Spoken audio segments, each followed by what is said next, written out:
nonetheless, you guys are in for a treat.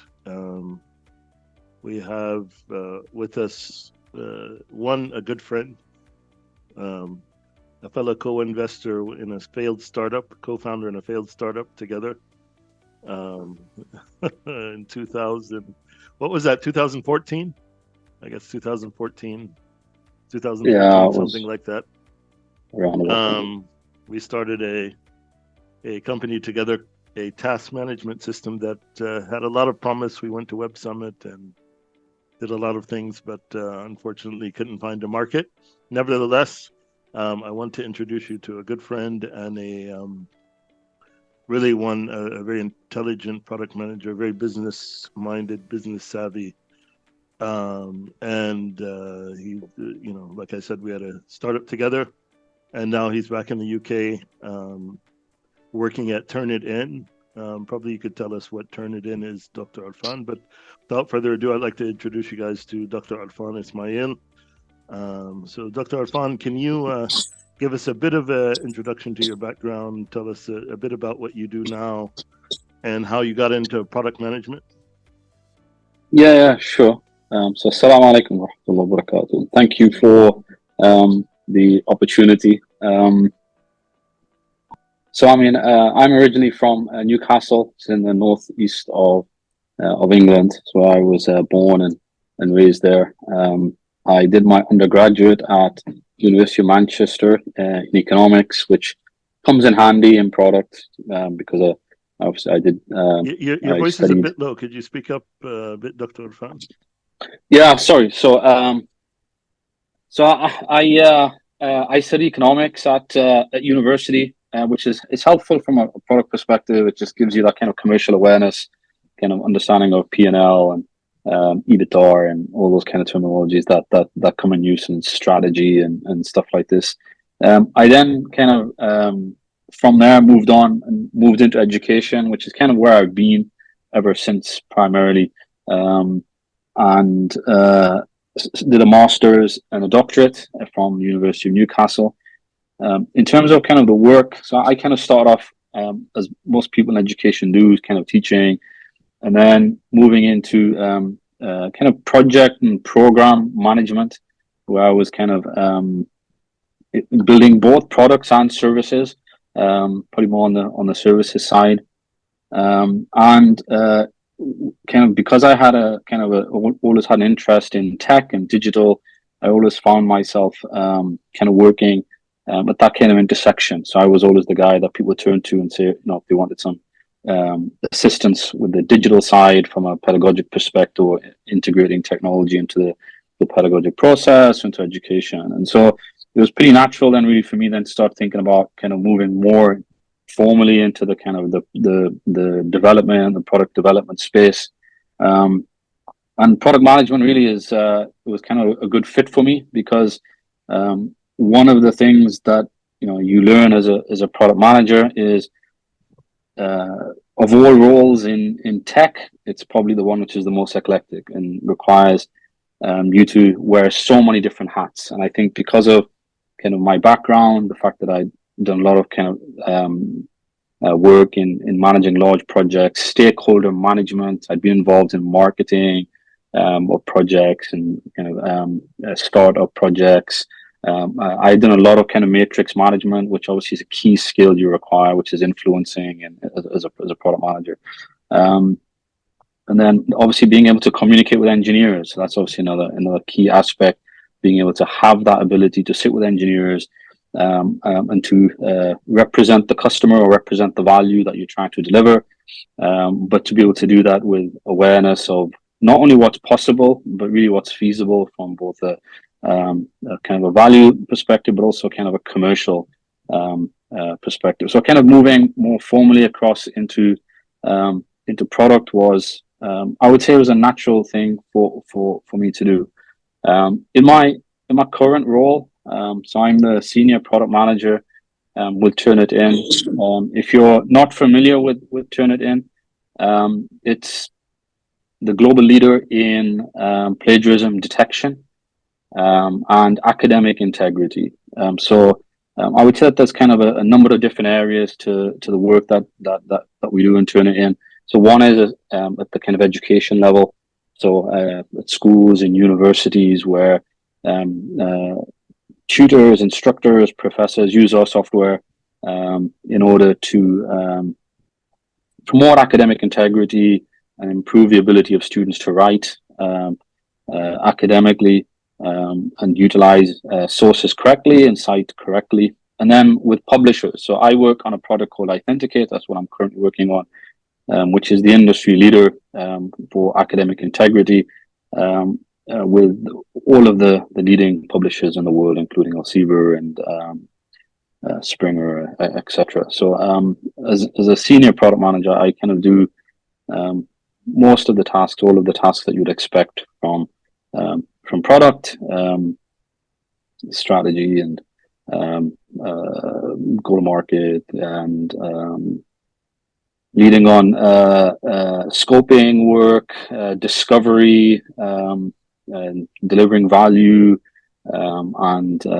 road mapping, and probably everything else you can think of. So that's kind of the work that I'm currently doing. Awesome. That's impressive. MashaAllah, tabarakallah. You have an impressive background, obviously, alhamdulillah. And I'd like to go a bit deeper, not into your current work, because I'm sure we don't want to get into really so much of your current work, but we want to kind of talk to you a bit about philosophically just what you've seen and things like that around product. And so I wanted to understand kind of a bit more your philosophical approach to product discovery, how you understand it, and techniques and things that you've seen people do, and things that you try to apply kind of in how you look at product opportunities. So can you elaborate a bit on that, on how some of the techniques for product discovery and kind of the approaches? Yep, sure. So I mean, discovery is interesting. I think it's if you work in product, I think there's there can always be the tendency to kind of maybe to devalue it, because as a task, it's very possible to go ahead and build something and not have comprehensive discovery, and that can kind of generally lead to bad results. Because really what you're doing there is you're skipping an extremely important kind of component of the whole product process. But it's challenging, and I think there are a number of different challenges, I think, to the whole kind of discovery process. I think for me is one of the big differences I noticed kind of moving across from kind of project management to product management is there isn't really, I mean, from my own perspective, there isn't really any well-established, what I would say is orthodoxy when it comes to product. So there's different people who have different perspectives, and exactly how you engage in discovery is one of those examples, right? So you can open up Dan Cohen's book or someone and read and read a perspective on how you should be engaging in discovery and how you should engage engineering in that process, for example, and the type of questions you should ask, and trying to get to the why and all of those types of things. But I mean, from my experience and kind of what I've seen and experienced, I think it really comes down to the leadership capability of the product manager to engage that process in the given context that they have, in order to maximize the outcome they're seeking from that process. And so what do I mean by that? So it's very possible that you could be going into a very open-ended discovery process where you have 6 weeks or 8 weeks to do that.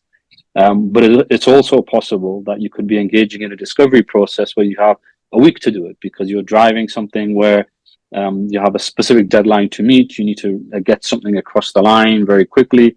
And so you may not have much time at all to engage in that discovery process. And so I think from kind of my experience, I think if someone has in their mind this ideal of, oh, this is how discovery should be, and then they try to engage that in every single scenario, I think that will be challenging. I think that would be the first thing. I think it's very context based, and I think as product managers, everything we do is generally under time pressure, very time sensitive, and it just requires thinking on your feet all of the time. So I don't think that, from my experience, there's any kind of right way to do this or wrong way to do it. I think there's an outcome-oriented approach that you're clear in terms of what outcomes that you're seeking from any kind of discovery process, and that should drive the actions that you undertake. So I would say, in terms of what works well, what I think works well is, first and foremost, who's involved in that discovery process. So I think that's a key question.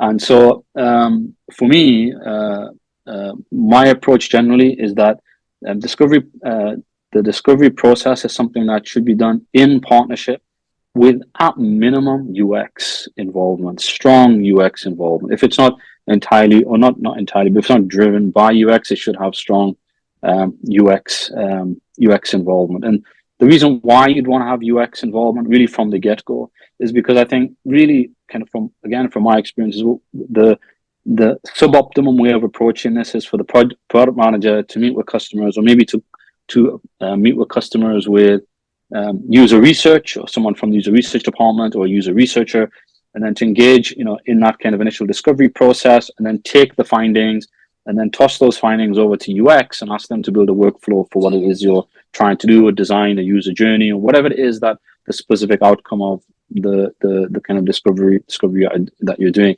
To me, it's suboptimal. What's a better way, or kind of better approach, is that the product and the UX, they work in tandem and a strong partnership, and they utilize each other's skills. And so for me, great UX resource, the great UX designers, are people who they really are able to work with product, understand the customer problem, and then to actualize that. So in terms of either user journey, some initial type of wireframing, some initial type of design, some initial type of workflow, but something that, some kind of outcome that you're seeking. And obviously that's going to differ. So if you're designing a B2C product, a B2B product, if you're designing a tool within an organization, that's all going to differ.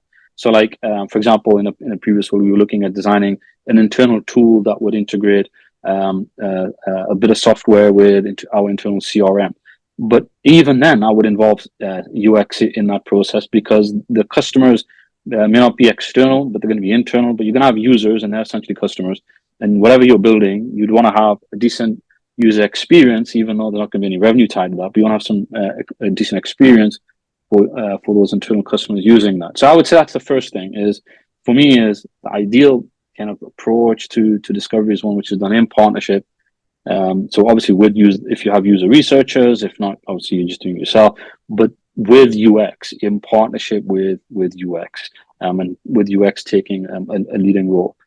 I think beyond that, then it really depends on the different approach you're going to take. So I generally have adopted the jobs to be done approach, and I think, again, as an approach, it's like there's so many different ways of looking at things. And really, if you kind of step away from the nomenclature and you step away from the terminology, what you're trying to do is you're trying to move away from because what the customer says they want, okay, to what the customer needs and what the customer will, depending on your context, pay for. So there's a commercial imperative involved there, and those are all different things. And so I think, again, from a product perspective, I've been in many meetings in previous roles where people will talk about getting to the root of the problem, understanding the customer problem, and then you'll be in a meeting and someone will ask, why are you building this thing? And they'll say, well, 35% of customers wanted it, or 35% of customers they said they needed it, or we met with customers and there was really a clear demand for this specific feature. But what that does is that basically inverts what the process should be, right? Because you're not going to great product managers, in my experience, they don't build based on what customers want. They build based on a problem that they perceive that the customer has, irrespective of whether they've expressed a desire to have that built or not. Okay, and then they have to do the analysis behind that, and that's part of the strategic piece, which is to understand is is this a problem worth solving? So again, I think as product, everything we do is due. Oftentimes it's always due yesterday. Everybody has a full backlog. That backlog is just just obviously it fills up all the time anybody ever has at any given point in time, and so it doesn't make good logical sense. Or there isn't really any kind of commercial imperative there to say that we're going to solve every single problem. So that doesn't really make any sense. So you could sit with a customer and you could really identify if you're building a new bit of software or it's an existing bit of software, and you could really identify that, oh, there's a problem here that they have, and this thing that our software that we have, say it's a SaaS product, and it's not resolving that problem well, and so we could solve that problem. So that's kind of how that's part of the discovery process. But I think more than that is to say, okay, right, well, that's just one problem. That's probably you could probably outline about 20 or 30 of those in any given process. And then really what you're trying to identify is, of those 10 or 20, which are the ones that are worth solving. And then there are tools that kind of I've used in order to assist with that. So I would say the jobs to be done approach, if you're not familiar with it, it's kind of worth reading about it. But I think it's quite popular these days. A lot of people talking about it. But again, it's really what it's just trying to get down to is trying to get to the nub of what's the problem that the customer has, as opposed to what are they telling us that we should be building. And we're all aware now, I think, contextually with all the software and everything we engage with, that most great product companies, they're not in the business of asking people what they want. They're just going to go ahead and employ people to meet with customers, speak with customers, and try and understand what the problems. And that's the skill and the value of a product manager. So in terms of what value do product managers add? Well, that's one great bit of value that good product managers would add, is they would have that ability, that skill, to be able to partner with research, to be user research, or themselves meet with customers, and then to be able to understand, okay, this is a workflow, and this is a specific bit of value you can add. Now, this is for me, it's quite an interesting perspective, an interesting kind of idea here, because the question, I think, is how much in this kind of, when you're engaging in this discovery, is how much domain expertise do you need to do that well? Okay, to do a discovery well, do you need to be an expert in the domain, or can you be a generalist? So I think it's an interesting question, and for me, the reason why it would impact the discovery process is because as part of the discovery process, you're trying to work out what are the problems, which are the ones which are worth building. But in order to understand which are the ones, which problems are worth solving, I think you need to know the industry, where the industry is at right now, where the industry is going, your competitors, where your competitors are at, where your competitors are going. Is this something your competitors are offering or not? Is this something that's valued in the market or not? And I think the more kind of domain expertise you have, the easier it is for you to see the value that's being delivered. However, having said that, I have witnessed great product managers in, for example, edtech space, in education space, in product as product managers, who did not have domain expertise, but what they did have was they had a kind of superior ability to be able to very quickly familiarize yourself, because that's one thing as a product manager you have to do whenever you take up any role. The first 3-6 months are very challenging, especially if it's a new domain. You got to really try and familiarize yourself, not with the entire domain, but with the specific thing you're doing, and the impact that's going to have, any changes that you're going to make are going to have on the customer and their workflows. And that does require kind of a bit of understanding. So I think that does help, having that kind of domain kind of level expertise, kind of some background. I don't think I think it's a necessary condition, but I don't think it's a sufficient condition, kind of using kind of economic terminology there. But I think it does help. And I think the other thing about discovery is, for me, is I think if discovery is viewed as a one-off process, I think that's suboptimal. And so for me, discovery is something where, and again, that's going to come down to the individual circumstances and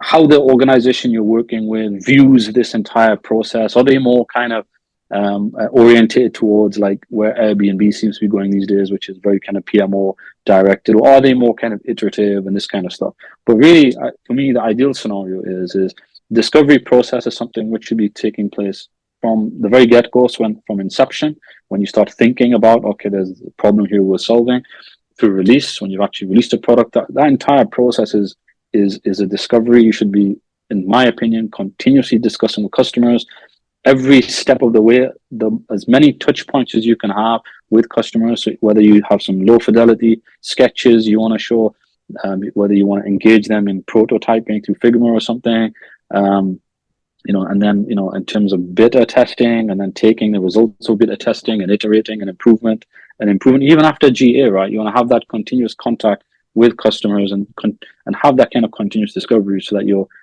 have this ability to get this rapid feedback. And that is a mindset, because what that means is if you're building a new product, taking a previous role, I kind of built this product from scratch. So you're building it from scratch. Obviously, and say, for example, the board has said you've got 9 months to deliver this. So in 9 months, you've got all of these things you have to do, and you've got to get from inception right through to delivery. So you're gonna have to prioritize what you build and all these kind of things. So if you're a discovery-oriented person, if your view is discovery is important, well, embedding some analytics in there will be important for you, so you can get this feedback. Embedding whatever tool you're using. So if you're using, like, I don't know, Gainsight or something like that, you're gonna embed the ability to have survey in there or something, so you can get this kind of feedback. You embed the data tags in there, so you can ensure that you can track the customer usage and stuff. And so you'll prioritize that. So you'll say, okay, that's not something which is I'll do later. It's something which, as part of that kind of MVP or that initial beta, I would like to have it in there, because that's going to impact my ability to improve the product. And so that's kind of a part of the mindset of, I think, of someone who's discovery oriented.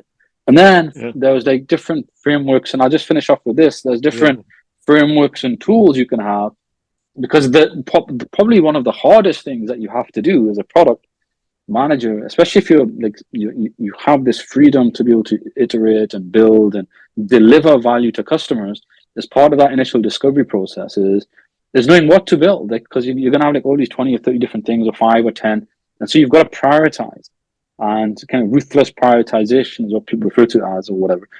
And so there's tools you can use. And so one tool I've found helpful to use when you're in that specific context is the Kano survey. And what that does, it basically allows you to have a deeper statistical analysis of the potential outcomes you could deliver to customers. So as opposed to just saying to them that, should I build this or shouldn't I build this? It looks more through the lens of functional and non-functional outcomes. And what you're trying to do, you're trying to get to a point where you can really understand which are the bits of value I definitely need to deliver. So, I mean, the example everybody uses is, if you're like, I don't know, if you're like building a hotel and you have rooms, the room's got to have, if it's en suite, it's got to have a bathroom, right? It's going to have a bath in there. But then there's a whole bunch of delighters you could add in, and it's those delighters which will distinguish, right? So if you take any great product, it's the delighters, right? It's the thing that is adding a huge amount of value. It might not be a massive amount of investment, but they just make that experience, the UX or the CX, so much better. And it's that additional layer of analysis that's things like Kano can assist you in understanding. Well, that's you said a lot there, and that actually took my mind into 3 different directions. One of them is that something you said, the last thing you said about adding delighters. That's awesome. Because just when what we've seen in products that are really differentiating themselves from from their standard competitors is those delighters, and that's an awesome insight.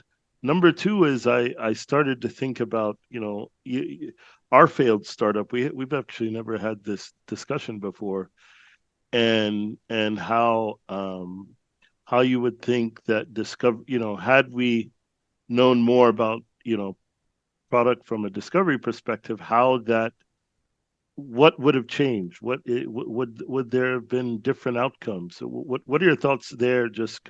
Because we just kind of took an idea, and since I do a lot of startup coaching, and that's one of the areas that we do in Terrific Studio. What do you think the outcomes? How do you think we would have approached that differently? since we just went after a problem that we perceived or that we thought we had. How do you think that would have changed the outcome of the investment we all made together to build the product?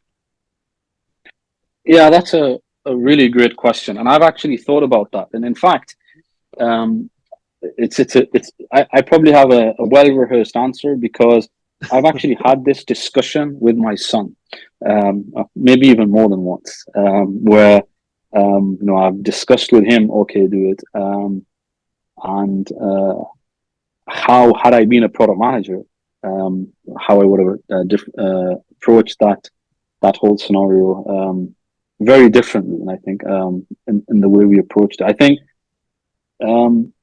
OK Do It was a really good example of where of a difference between a perceived problem and a real problem. And so for me, it's like a perceived problem where can you just I don't want to share just a whole history, but can you just explain what it was that we were doing just to give people context? Yeah, that's a good idea. So OK Do It was the quintessential email killer. So it was a productivity app, and the idea is that via this app you could manage tasks from within the app, and that the technology would be able to allow you to bring tasks into the app through, if I recall, through email. So you would email the tasks in, and it would then create the tasks for you. Not dissimilar to some other kind of similar type productivity apps in terms of Asana, etc., but with a different type of. But at that time, so just a slight differentiator was that, guys, just that I don't even know if the video is still on YouTube. Maybe you can look it up. But one, we had an awesome name. Okay, so this was. Everybody who talks to me says that, I mean, at least the name was incredible. So our name of the app was called OKDo.it. So OK Do It. Okay, so it's a task management productivity app. And one of the things is that you could take things inside of your email. So imagine in your email, you probably get a bunch of stuff that has actionable items, but you can't turn them into tasks.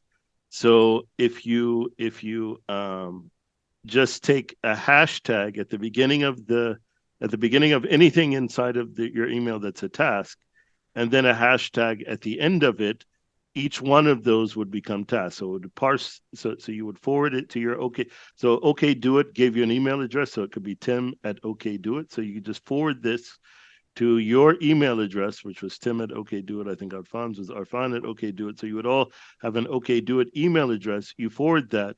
Whatever tasks you got by email would eventually come in, and you could see them all as tasks. So you could throw like 50 different tasks inside of this task management system, where it could then be triaged and managed, so on and so forth, by putting these hashtags in the email. So I thought it was an awesome idea, and it came out it's funny that all these things happen at the same time, because it came out around the same time as Asana, and there was a lot of convergence around killing email. So that's what it was, just so you guys can understand. So you can probably look it up on YouTube, okdo.it, but a video about it. But just go ahead, and I just wanted to give the guys here context, and anyone who may view this later. And I wonder if email has been killed like today, because I don't use like in my work, I don't use email much, and I think a lot of people probably don't these days. And so they're either I use Slack mostly, in my previous roles it was Teams, and so I just wonder, like, have we reached that point where email is basically finished? But anyway, yeah. So I think I think that the probably the changes I would make is, like, when I look back on it, and again, you might have a different view, is I think because we didn't do much discovery. So that's that's right. Yeah, that's correct. Yeah. So I think that was the first thing, right? Is doing discovery, like, and maybe discovery then wasn't as straightforward as it is now. Now you've got tools like Prolific.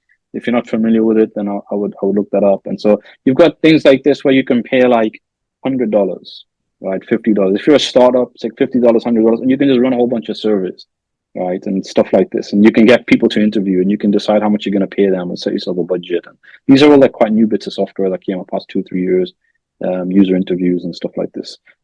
So we didn't do much discovery. I think for me the big thing is that it felt very kind of waterfall in the kind of the approach. So it was kind of building something big and then delivering it, as opposed to a more kind of people. Everyone, you know, when if you say agile, people's eyes can roll. But really, if you think about what agile is you're trying to reduce the risk and mitigate the risk of not having product market fit by trying to get something in front of the customer. And I think that's really what I would do. Is I would say, if I was going back, the first thing I would say is we need to meet customers, speak to customers, understand the problem, and then we need to just try and get working software in front of the customer as soon as possible with the lowest cost possible, and try and get traction as soon as possible. And I mean, I had another startup later on, which kind of suffered again from a similar type of issue, where we adopted really more of a waterfall approach, and it was like spending a lot of money building a kind of a B2C front end app, and that really had great potential, I think, to deliver. It's called RD Index. It's a digital currency fundamentally weighted index, but it was a similar type of problem that we faced, that there wasn't much user discovery and speaking to customers. And I remember we showed it to someone and they were like, why would anybody pay for this? And it's like, when you hear that, it's like your heart just drops, right? And you're thinking, yeah, I mean, really. But the thing is, I think people would have paid for it. It's just that the approach that we took in terms of iterating and the development cycle, it wasn't right. So I think going back to OK Do It, I think we had a great opportunity there. I think the team was great. Obviously, it was led by Tim. Fantastic experience. I think had we kind of focused on iterative development, trying to get fast and rapid feedback, getting in front of customers at like what we call thin slices, so kind of minimal development, trying to get something there, and always having that touch with customers and having that feedback loop.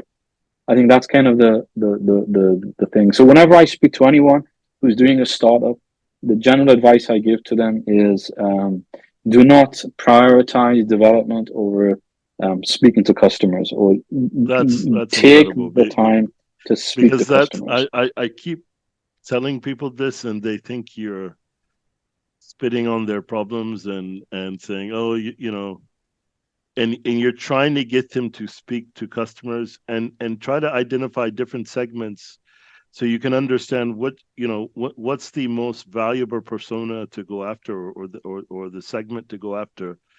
A lot of times we're looking at kind of categories and segments, and it's like, guys, please don't make those same mistakes that we made, where you just keep building without talking to customers and seeing if customers will use it. And it's difficult because it's a different skill set. Most people that start startups are fairly technical, or they have some technical skill or something like that. So for them, it's cheap to do, even though it's not, because it's a lot of investment in time and building and so on and so forth. So you don't want to build something that nobody wants, but you see people do it over and over again, and we did it, and I've done it multiple times. You've done it now multiple times, and so had we thought of it from a product perspective, it probably would have either we wouldn't have built it, or we would have built something completely different, right? And I think that's a really good point. Yeah, I also wanted to. Can I just make one just before you get to this just one final point on that, and it's just for anyone listening, maybe who's not experienced in that discovery, just as a tactic that I found very helpful is, for example, if you have a designer, someone who's in UX, and this is like a common scenario, they might do like a wireframe. And so I think it's not very helpful to present a wireframe to a customer and say to them, what do you think about this? Because by and large, most people, they might say, and they might comment and stuff. I think you can exponentially increase the value you can get from that same meeting with that same wireframe. If you spend maybe another 20, 30 minutes, or you ask UX to spend a bit of extra time, create a prototype, which is straightforward to do, send the link to the customer, and then ask the customer to do what it is you're asking them to do, or ask them to find a bit of information, or to do that something in that bit of thing that you're asking them to. So if it's a scheduling software, for example, get them to, you're launching a new feature to make that scheduling easier. If you can get a prototype in Figma and get them to do it, or at least part of the way to do it, and to speak to you as they're doing it, the value you get from that exponentially increases, because you'll find straight away, right? If they're like, I don't know how to do it. Like, how do I do that? Then well, there's an issue here. I need to put more guide. It doesn't mean that what you built is wrong, but it just means I need to put guidance in the app. I might need to put an engagement in here to show them how to do it, etc. Because like oftentimes you'll find, if you ask people about software, right? If you ask people about Microsoft Word, this is a good example. Probably most people, they don't know about 95% of the functionality inside Word. The value is not being delivered. Okay, that doesn't mean that the value is not there. People don't know about it. Now that's not a problem for Microsoft Office. The Office is $1 billion revenue. But if you're a small company and you built something, great bit of value, but you give it to customers and they can't find that bit of value, they don't know how to access that bit of value, then obviously it's going to be an issue for you. But if you just slightly modify the way you do your discovery, a bit more tactical, and you try and get the customers to use what it is that you built, or even if it's just like low fidelity on a Miro, but you're asking them, okay, this is a screen. How would you go about doing X, Y, and Z? Where would you expect this to be? And you want it to become more engaging, as opposed to, here's a design. What are your thoughts on this design? So sorry, Tim. No, that was golden. Honestly, I even I just benefited from that, because I think reducing that friction, reducing the friction to value is not really understood. I know even in one of the startups that we manage now, that we've taken back over, Upskillable, that was we've done that significantly. Before, I just remember in Upskillable, we were always onboarding the customer and they couldn't onboard themselves. I mean, that seems like something, I mean, it should be straightforward, right? That you would look at. But, for years, we were like onboarding the customer, and still the customer found it difficult to use even after onboarding. And now what we've noticed is that people can automatically onboard themselves, sign up and onboard, and start getting that value that you're promising from the jump. And that's really critical. So I really appreciate that. And once again, the whole idea of getting to customers, and to me, that kind of segues into the next question. Really is like, okay, so you said something that was the third point I wanted to bring up, that I'm not sure many people caught. Okay, you said sometimes you have limited discovery, like you're doing something to discover something. You're doing something to understand, the needs of the customer, and sometimes you have a week, and then another time, sometimes you might have months. And so that brings me to one of the projects that I work on a daily basis, where we're trying to understand, even in like a sales meeting, we're throwing new ideas that we have at the customer in a meeting. We're trying to get them to buy the existing product, but just kind of future roadmap, because we're constrained, because you mentioned that sometimes you get constrained. So we're doing kind of off the cuff surveys, but with the intention of understanding what people's response. Like there was one particular feature where every single customer, when we described it, their eyes lit up. I mean, where it was difficult to close, not difficult, but they didn't understand the full value of what existed. But like what we said, okay, this is coming and that's coming. Their eyes literally lit up, so much. And so that's where we said, okay, guys, we need to investigate this further. And so we started going. So we got, from the management a little bit of more leeway to investigate it further. And I'm not joking. Just from that, so I just want to talk about those constraints. Just from that, we were able to discover a completely new revenue stream that people are like clamoring for, that we didn't know before. Okay, and so we had an idea, but we weren't sure, and we thought it was a need that we could bring more value to an application that was not incredibly valuable to make it incredibly valuable. So that was kind of the third point I wanted to make, that that you've even experienced, even in an advanced technical environment that you've been the advanced technical environments you've been in, especially in the UK, how you still have these constraints, because a lot of times product managers, they start to think, well, if I go to the West, or I go to this, or I go to that, because we're kind of in a newer developing ecosystem, that I will get this perfect opportunity to do everything by the quote unquote, the most famous people that write about it. Because to your point,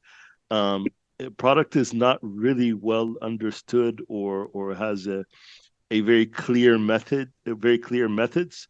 Being outcome driven is clear, right? But how you go about doing that, there are various different things that people do. And so people think that if I go work in the UK, I can go, because I'll work with empowered teams like Marty Kagan says that I should, right? So that's awesome, that you were able to give us those insights. So with that segue, just kind of, what does that mean? So are you doing discovery as part of development, or is it something you're developing and discovering at the same time? Can you just kind of elaborate more on that? Like, what brings your roadmap to life? Is it like you did some discovery really early, or while the team is developing a long release cycle that you're doing discovery, or you're doing it as part of product development? Kind of, can you explain that a bit more? Yeah, I mean, again, that's gonna it will really come down to context. I think where I think it's worked really well is where the engineering team and UX can work very closely together in small release cycles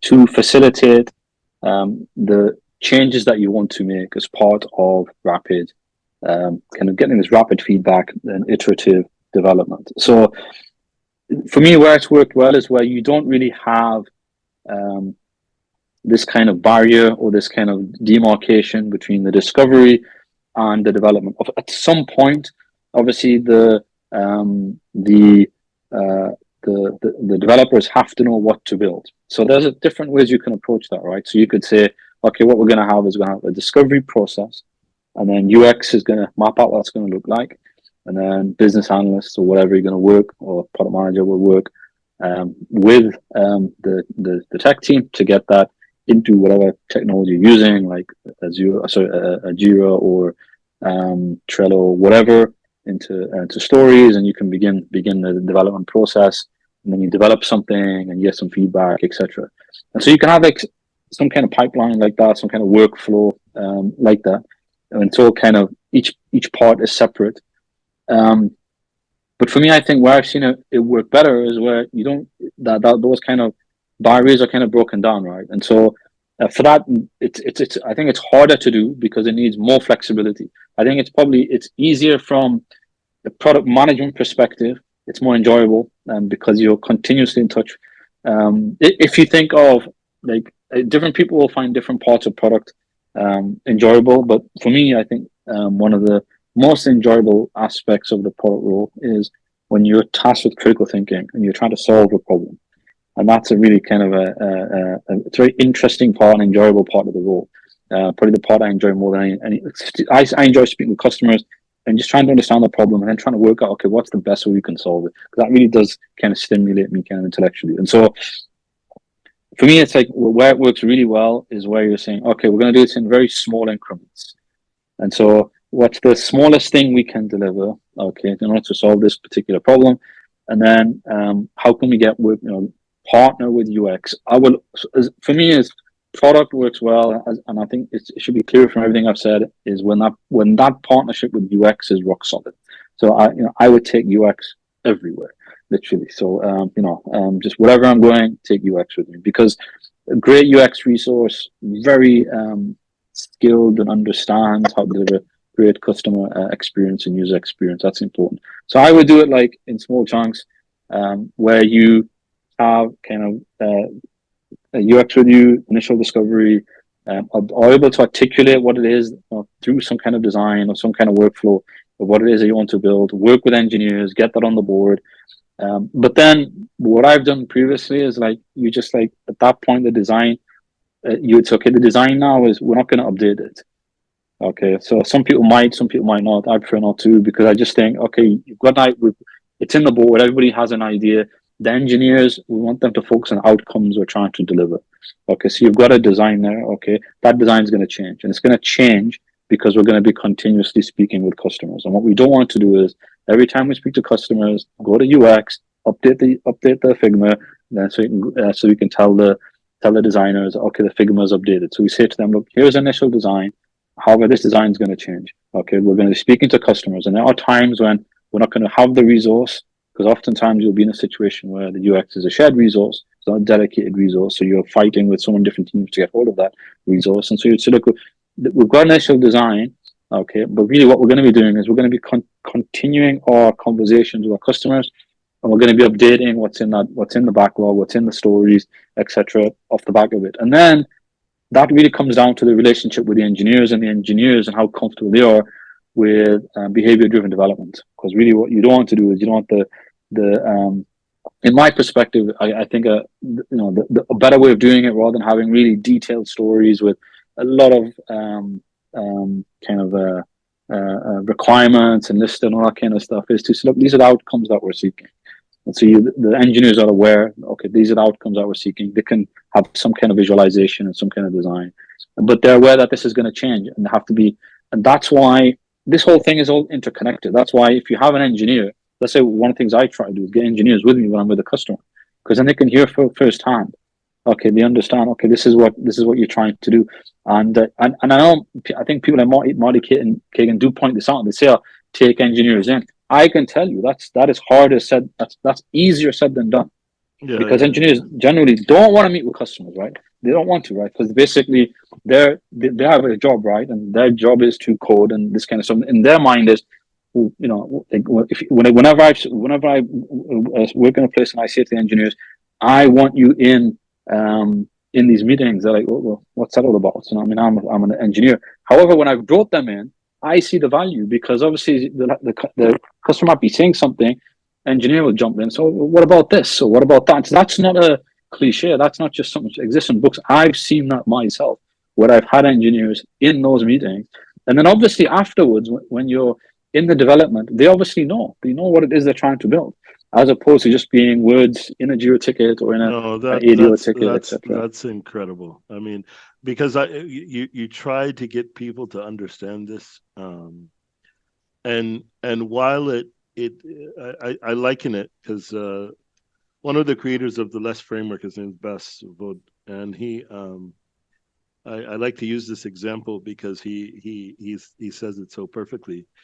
Because people want engineers to go fast, they separate them, because that would help the product development go faster, and that's not necessarily correct. So he uses an example, and I love this example, where he talks about his son when he was driving, I think in Singapore or somewhere, and they were going in traffic, like, because when you go from the houses to downtown or something, all the traffic's going inward during rush hour, right? And his son saw the traffic going really fast on the opposite way, but away from downtown. And he said, Dad, why can't we? I want to go fast. Those guys are going fast. And he told his son, but we're supposed to be going, this way. And he said, and the kid was like, "No, I want to go over there and go on the fast side to go fast." And he said, "But that's going fast in the wrong way. So so it's better to go slower in the right direction than fast in the wrong direction." Okay, so and getting those the things that engineers bring sometimes in those sessions, and that's why we try to get engineers to stop thinking like that they're coders. No, you're a product developer. It's very different mindset, because they will bring things that no one ever thought about because they understand the technical complexity. They understand the difficulties with what they're going to do, and getting them to speak opens up a new world of possibilities, right? So, and then by the way, that's how I moved from engineering to kind of business or product or whatever you want to call it. I was working in one of the largest digital agencies in the world. It's called VML. I think it's the largest or one of the largest. We weren't at the time, but I came into a client meeting and there was a problem, and I started drawing on the board what the problem during one of the most important launches of the entire agency of the largest property group in North America, and we were launching a huge initiative, and so I start drawing on the board and explaining, and the customer became mesmerized by how I was explaining the problem. So they used to come back to my office every time they visited the client. They would come say hi to me, and people were like, "Why are these guys going to say hi to Tim?" And and so they started putting me in front of other customers. I was put in front of Microsoft, so that's how we won the Microsoft business. And Microsoft specifically said, because they did a video interview of me when we did the pitch to Microsoft, and they said, "We chose you guys because of that guy, what he said." And so my point is that engineers have, and we say this, by the way, and in some of the agile methods, they have something called three amigos. I don't know if you've heard much about that, where you have UX, product, and development. These are kind of the three amigos that help with.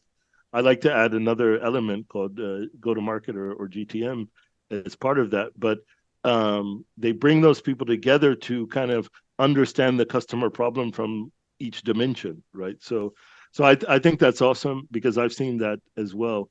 We've actually gone over a bit, so I was going to ask you another question about AI, but I don't think we have time to, because I want to open it up to the floor for some questions for people, if they want to ask, because mashallah, tabarakallah, you have a wealth of knowledge. So I wanted to see if there are any questions from the audience. So I'll just kind of open it up for the audience to see if there are any questions for Dr. Arfan. So anyone, if you have any question.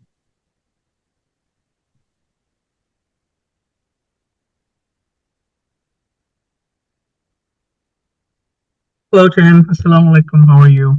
Alaikum salam. I'm Ghazi. How are you? I'm good, sir. Fine. So yeah, Tim was saying, like, I was also a part of the team, like when we were working on some of the upscalable projects and the learning management and everything. Obviously, I absolutely agree with you when it comes to a product design. Having a quick wireframe definitely helps to actually navigate the vision and the process. It's mostly visual, right? That's how the user experience part of it comes out. What happens is, like, if I need to go in and a bit more in detail into the technology stack of it, as Tim was saying, like if we are having a developer during the discussion, during requirement gathering, most of the time this conflict that the wireframe, once it is onto a mock and you actually put it into a sprint, oh, this cannot be developed, this can be developed. How do we actually like pre-hand mitigate technology stack? Like what would be the best idea to actually do that? Dr. Arfan, go ahead. Yeah, can you just, because the line wasn't very clear. Yeah. So what he's saying, let me just restate his question. So he said the wireframe presents a visual representation of, but then sometimes when it goes to back to the development team, once everything's been approved and so on and so forth, then they see it and they said it's not feasible. So how to mitigate that from happening? So he wanted to know that. If you don't mind, I'll just add to this. Like recently in the industry, we're seeing that as Scrum Masters or as product owners or even project managers, the risk aspect of it is actually coming up a lot. So if you also could add to that. When you say the risk management aspect of it, can you explain what you mean? So elaborate. Basically, most of the times, like at this point when the developer is saying it's not feasible, definitely there's a timeline to it. And in our part of the country where Agile is still not well developed or it's developing, by then time is too late to deliver. Okay, excellent. So along with that, so I think Ghazi works for PwC. He's a consultant at PwC. But along with that, that by the time they give the feedback that this won't work, the project is at risk because the timeline has been exceeded as well. So that's another challenge. And so how would you mitigate all of that, Dr. Arfan? Yeah, so I would say this is it's quite a common scenario that I encounter. And so the kind of my general approach to this is, one would expect that the UX resource, if it's a good UX resource, they should have some familiarity, or the product can give that input so they do have the familiarity to know, first of all, what is within the realms of possibility, right? So generally, if the UX is coming in quite fresh, they don't know the tech stack, then generally the way I would approach that, the way I've done approach it in the past is you work always low fidelity first. And so, for example, instead of working in Figma, because that can take time, for example, you might start off working in Miro or working in Mural first, because it's much quicker to do. And then it's the partnership between UX and product to say, okay, this is what's, because product should have an idea in terms of, what's possible and not possible in terms of what I would say is the big ticket items. Okay, so you might at that point get to some point where you've got some kind of design, some kind of idea that might become high fidelity. You might have tested that with customers, etc. If engineering is involved in the process from the very beginning, okay, that's how you do the initial risk mitigation, because this is what I've done it. So when we're looking at initial process, like I'll give you an example of something I've done in a previous role. This should perhaps answer your question in terms of a process that I've used. So we were building this internal tool, just as an example, and we had to know what is it that this internal tool can do. We had certain outcomes we were looking for. And so everybody, we get together, everybody on a mural, so working remotely, everybody's on this mural, and everybody chucks down ideas. This is possible, this is not possible, etc. All of these types of things. And then first of all, you start with all the ideas. Everybody chucks all the ideas on. Okay. Then what you do is you vote on ideas, who thinks a great idea, who thinks not. And then you kind of, you've got like maybe 5, 6, 7 ideas left. And then you just use a mural, use kind of a standard graph, which maps feasibility against value, and the feasibility is the time, right? How long something's going to take. And you work with engineering at that point just to do the initial placement in that graph of these different things. And what you'll find is that you'll have a rough idea that this thing here, really high value, but engineers tell you it's going to take a year to deliver. This thing here might be decent value, but it's going to take maybe 2 months or 3 months. But you're working in very in t-shirt sizes, so it's very rough. But what you're getting from the outset, it is really clear that engineering are saying this thing you're looking at, yep, it's really high value, but it is going to take a long time. Okay, and so engineering can give you that insight. And so that kind of structure that Tim was alluding to before about the 3 amigos, whether you have 3 amigos, 4, I mean, I've worked in 3 and then 4, where you've had whether it was delivery manager, tech lead, and product.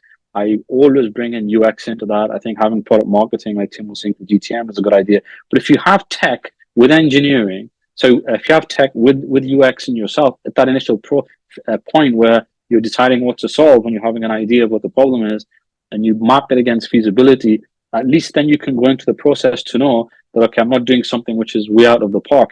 What generally happens at that point is UX, because it's in the nature of UX to do this, is it will over design, because UX wants to deliver the absolute best user experience. That's not the job of the product manager. The job of the product manager is to evaluate 25 different variables. One variable is the customer experience.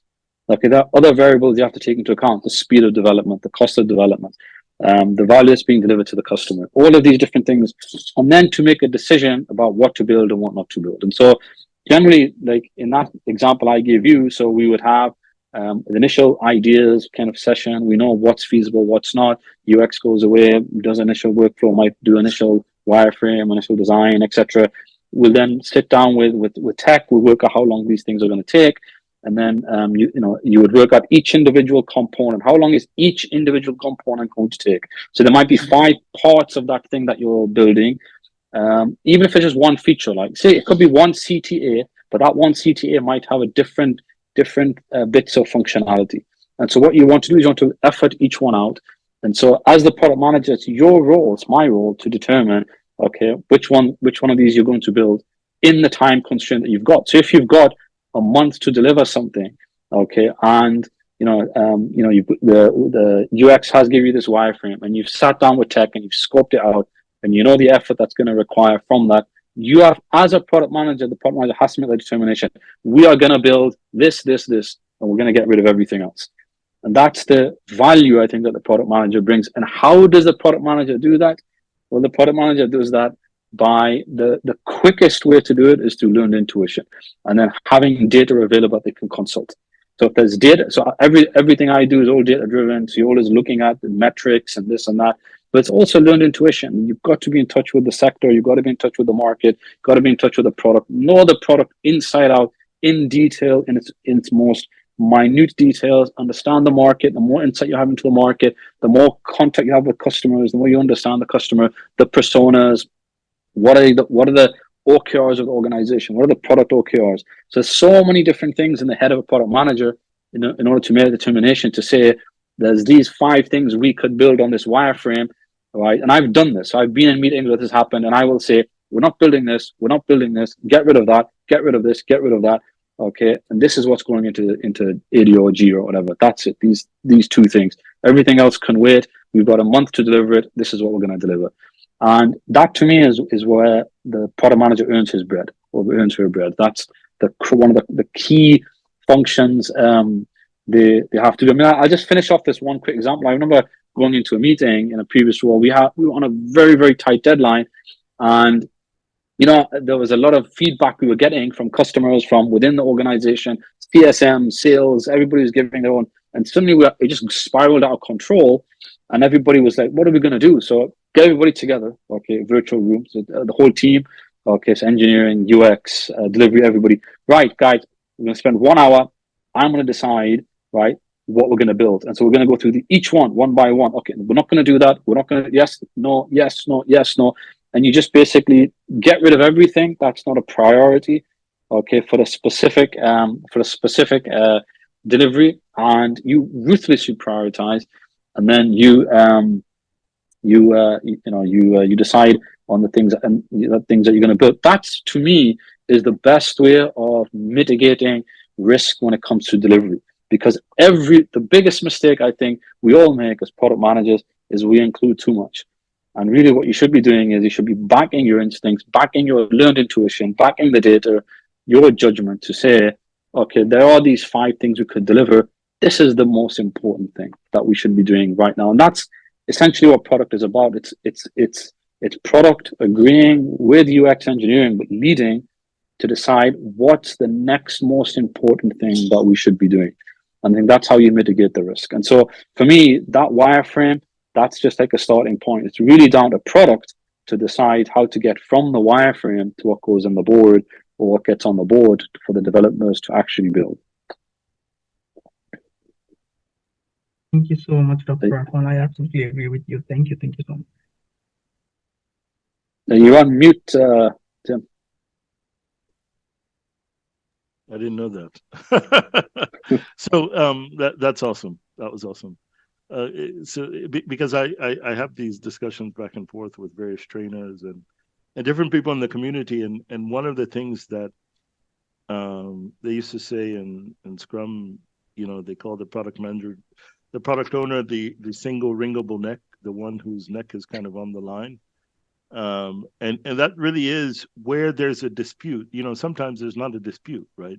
But that where there's a dispute, or where there's a clear business kind of priority that needs to be set, because you have all of these constraints and you're trying to manage those various constraints between feasibility, time, budget, value to customers, and so on and so forth, where you have to, and the teams are going back and forth, you have to really be able to facilitate that and then make a final decision. So I completely agree with that. Any other questions from anybody from the room? You can either raise your hand or type it in the chat, please. Fahad has a question. Assalamu alaikum. Alaikum salam, Fahad. Yeah, sorry, I came a little late in the meeting, but so I didn't catch anything. Maybe you have already answered to this question. But basically, my question was, what would you advise to someone who got into product management in a company that doesn't have yet this culture? So they have understood that this is something trendy, important, effective, but really they don't have the culture. So you will definitely have to fight. And I found this, for example, in Saudi Arabia a lot. So you have to be very strategic and convincing. So what would be your advice? Dr. Arfan, you have experience in Saudi, so before you went back to the UK. So please, remember we're in Saudi, so you have to be culturally aware too. So yeah, I please mean, give your feedback. Yeah, that's a great question, Fahad. And so what I would say is, aside, like if you go to work for like a startup, which is well funded, like a well funded startup, then I think in that situation you could probably find all of the ideas from from all of the startup gurus, all of the commentators like Marty Kagan and all those places. You could probably get them. You could probably find them implemented. I worked on a project, and I think Tim and I have spoken about this, where we've worked with ThoughtWorks, where they've come in and they've implemented a lot of these ideas. However, I think it's very rare you're going to find a situation where these ideas are really going to be implemented in their full. And the reason why is because you're always going to have this tension between the idealism of what product is about. So, for example, empowering product managers, about having flexible roadmaps which are outcomes based, and all of this kind of stuff, and basically executive management boards, etc., who want they want to know what's going to be delivered, when it's going to be delivered, and all those types of stuff. Sometimes you have people with PE investment looking for an exit, they're pushing a certain direction. So there's many different things. So I think the ideal scenario doesn't exist. And so I think what I found is what has worked well for me is that so I think product is a series of different interactions. And what you can do is what's within your control is there are certain parts of those interactions you can control, and that's where I would put the focus, right? So I'll give you an example. Let's just say you're in an environment where there is no user researcher. Okay, so you could mourn that. You could say, well, that sucks. Or you could say, well, I'm going to be the user researcher. I'm going to be the person who's going to, I might not be an expert in questionnaire design, or might not be the best person to interview people, and it's hard to interview and take notes, but I'm going to do it. Okay, you might not have the ability, for example, to continuously meet with customers, etc. But you will say, I'm going to try as much as I can to speak with customers. I'm going to do whatever I can to implement this methodology. The engineering team may be structured in a way that it doesn't suit the way you want to work. But you'll say, well, what I'm going to do is I'm going to try to influence the team. Now, you might not influence, so there might be 10 things you want to influence the team. You only get one of them, or even half of one. But you just work, in my experiences, you work within the ambit of control that you have, to try to implement the ideas that you have. And I don't, different organizations have different cultures and stuff. And I've read people putting questions to some of these major figures in the agile space, and they're like, we can't implement your ideas. And then the guy's like, well, maybe you should leave that job and go and find another job. But really, it's like, my experience is that every company you walk into, there's going to be things you like and dislike, and so there's going to be areas where you can implement your ideas and the things you want to do, and there's things where you can't. And really, if you think about it, what is one of the biggest skills a product manager needs? Influencing. You have to be really great at influencing, because nobody reports into you, but you have to get everybody to do what you want them to do. And so for me, it's just about, in your mind, prioritizing. Okay, because obviously you can't fight 20 battles at once, but you could say, what it is, I want to be able to do this thing here. So for example, I want to be able to speak to customers. That's my thing. I just need to be able to speak to customers.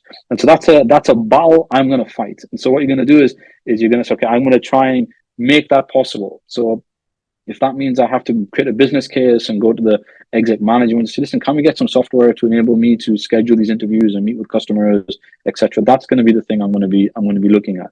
But from my experience, it's like it's very rare, and I think I've had quite negative experience of where people have tried to take some of these philosophies and implement them 100%, because it just doesn't work. And I think you've got different stakeholders, everybody's pulling in different, they've got their own objectives to meet, etc. Obviously you've got the overall business objectives, but I think it's rare to say that there's all of these great ideas in product and I want to be able to implement all of them. That would be great if you can find that. Maybe if you do a consultancy gig with ThoughtWorks, you might be able to spend your life doing that. But in most companies, I think there's bits and pieces that you'll be able to implement. And so I think every product manager there'll be something they can do to improve that process. And that's where I would invest your time, right? So it's like, if it might be that getting people together around a mural, or just inviting engineering in to meet with customers, or improving the communication between yourself, UX, and the go-to-market and engineering, etc. So that's the kind of the way I would approach it. Okay, awesome. Just I want to correct that I mentioned Saudi Arabia because I knew that you had experience over there, but there is no, Saudi Arabia is not an exception. You have it all over the world. So. Yeah, and I completely agree with that, Fahad. And to Dr. Arfan's point, even all over, it's fairly similar, and that's quite interesting. So we've got time for one final question, if anybody has one.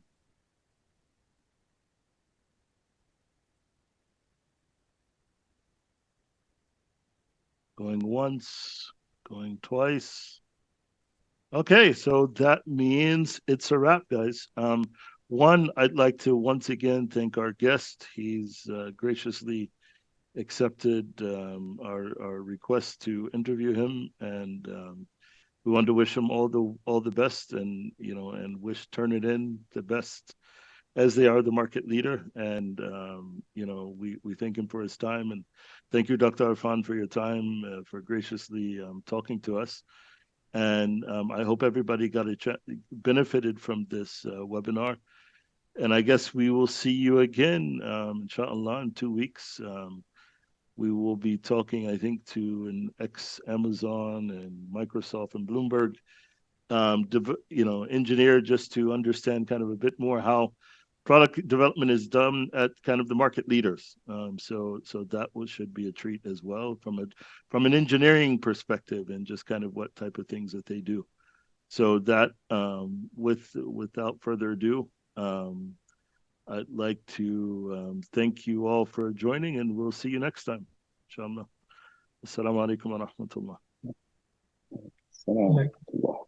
Alaikum salam.